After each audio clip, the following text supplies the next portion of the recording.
deputada Tia Ju, que preside este expediente final, todos que nos assistem pela TV Alerj, nos seguem pelas redes sociais, pessoas aqui presentes ainda nas galerias, no plenário. Eu quero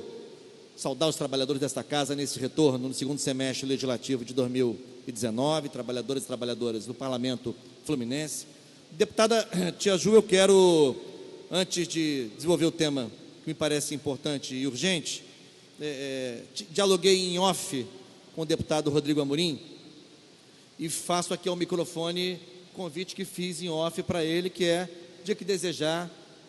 frequentar a Praça São Salvador na roda de choro aos domingos, uma das rodas de choro mais celebradas do Rio de Janeiro, é patrimônio cultural do Estado do Rio de Janeiro, votado nesta casa, na Assembleia Legislativa. A Praça São Salvador é um espaço que reúne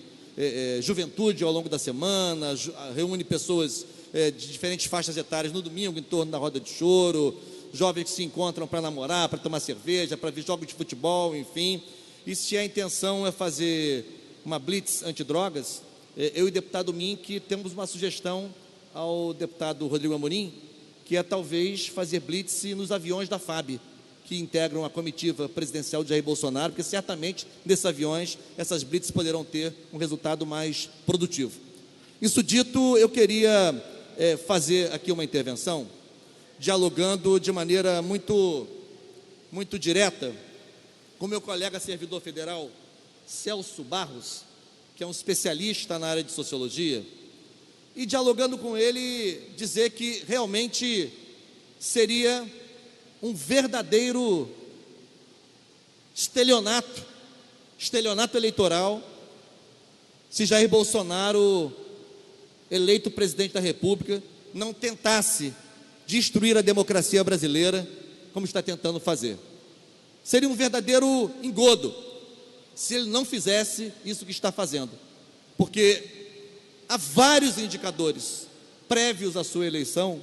que dão conta da posição desse energúmeno no sentido de destruir, aliás, verbo que ele usa com frequência, os pilares que sustentam ou que sustentavam a nossa frágil democracia. Por exemplo, durante a campanha eleitoral, ele já afirmava, Vossa Excelência há de se lembrar, que não reconheceria o resultado se fosse derrotado. A afirmação do então candidato Jair Bolsonaro, em campanha eleitoral, afirmou para quem quisesse ouvir que o resultado não teria por ele aceito se ele viesse a ser derrotado. Mais do que isso, seu filho, provavelmente indicado para a Embaixada do Brasil em Washington, por ter acumulado a experiência de assar hambúrgueres naquele país, aliás, em lanchonete que não servia hambúrgueres, portanto, é uma fraude completa, afirmou, todos se lembram, que para fechar o Supremo Tribunal Federal bastavam um cabo e 2 soldados.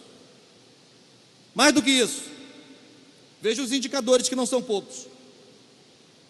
Bolsonaro, seja na votação do impeachment, golpe travestido de impeachment, seja em entrevista a um programa de televisão conhecido por todos nós, que é o Roda Viva, afirmou que sua leitura de cabeceira é a biografia adulterada, falsificada, do torturador, confesso, Brilhante Ustra.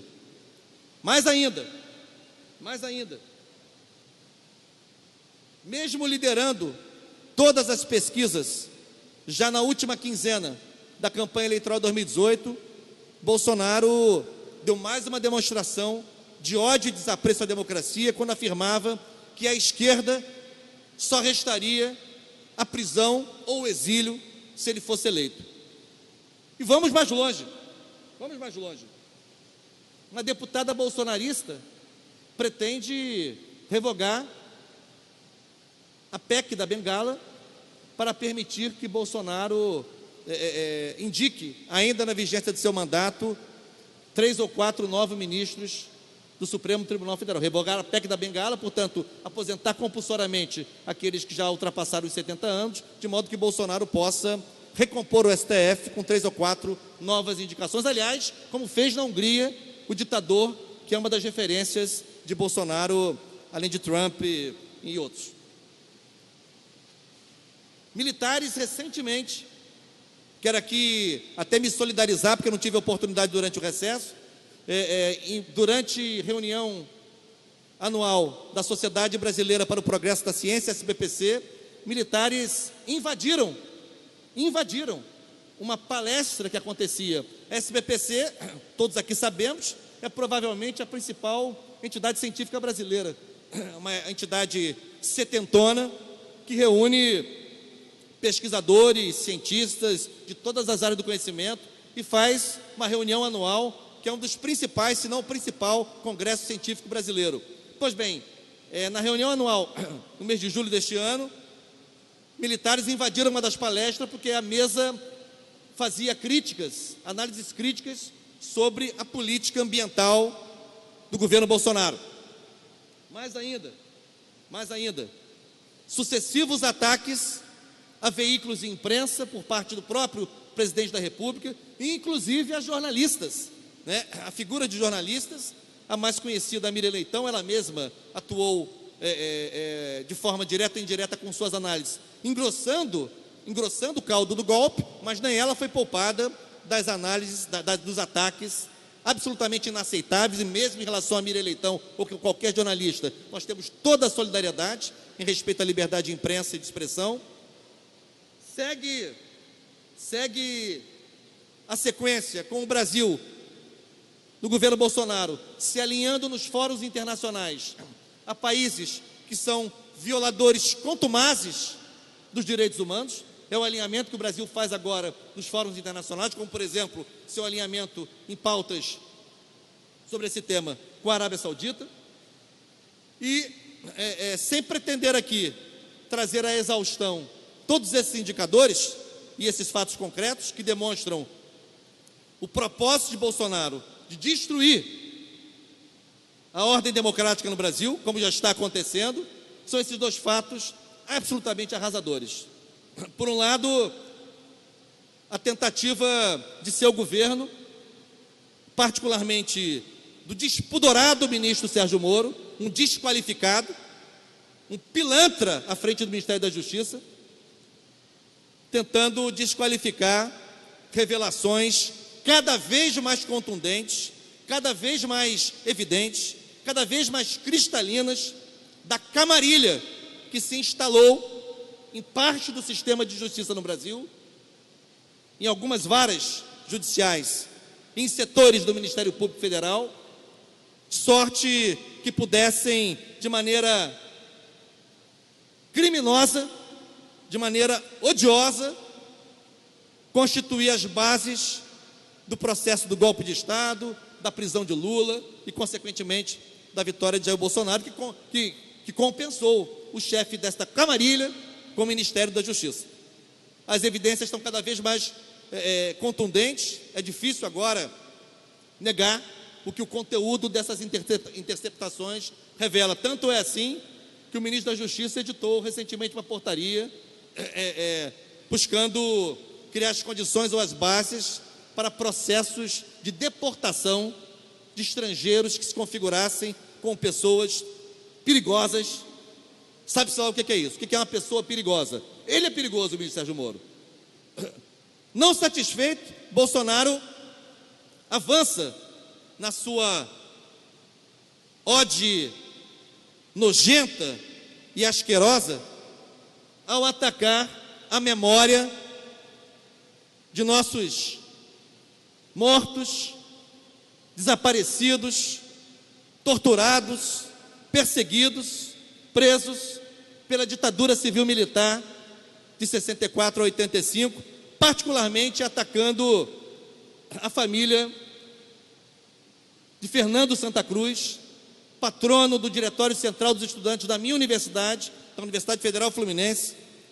Eu lá fui aluno, além de professor que sou hoje, fui aluno da UF, fui dirigente do DCE Fernando Santa Cruz, e desta tribuna faço também uma palavra de solidariedade e de desagravo à família de Fernando Santa Cruz, particularmente a Felipe Santa Cruz, a OAB Nacional, por essa atitude absolutamente intolerável, inaceitável, por parte de quem quer que seja, menos ainda por parte daquele que ocupa a primeira magistratura da República no Brasil. Quero lembrar que o Ministério Público Federal e mesmo o setor do Ministério da Família e dos Direitos Humanos do governo Bolsonaro já se pronunciaram reconhecendo que Fernando Santa Cruz foi morto de forma violenta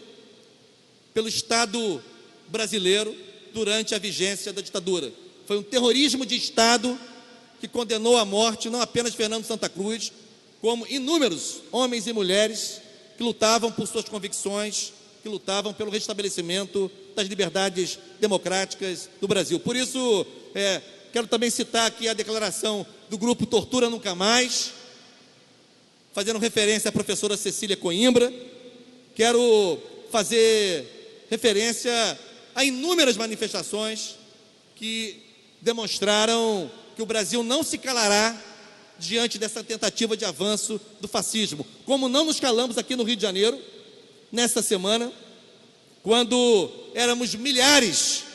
na Associação Brasileira de Imprensa, na ABI, em torno de Glenn Greenwald, em torno da pauta da liberdade de expressão, da liberdade de opinião, da liberdade de manifestação, da liberdade de imprensa, que são pilares do Estado democrático de direito no Brasil. Portanto, quero aqui fazer esse depoimento, quero mencionar, já que aniversariou essa semana, a minha amiga e grande mestra, a professora Célia Frazão Soares Linhares, e também desagravo Célia Linhares, que teve um irmão assassinado pela ditadura, contemporâneo de Fernando Santa Cruz, Rui Frazão, que dá nome a uma escola estadual no bairro do Engenho do Mato, em Niterói. Quero, portanto, fazer esse pronunciamento de forma muito clara, muito veemente, e dizer que nós não nos calaremos, não aceitaremos calados, não toleraremos, não recuaremos no enfrentamento a esse governo fascista, despudorado, desqualificado, que a cada dia desmerece o Brasil na cena internacional e apequena a sociedade brasileira, que é valorosa, que é grandiosa, que merece um destino melhor tomado em suas próprias mãos. Muito obrigado, deputado Tiaju.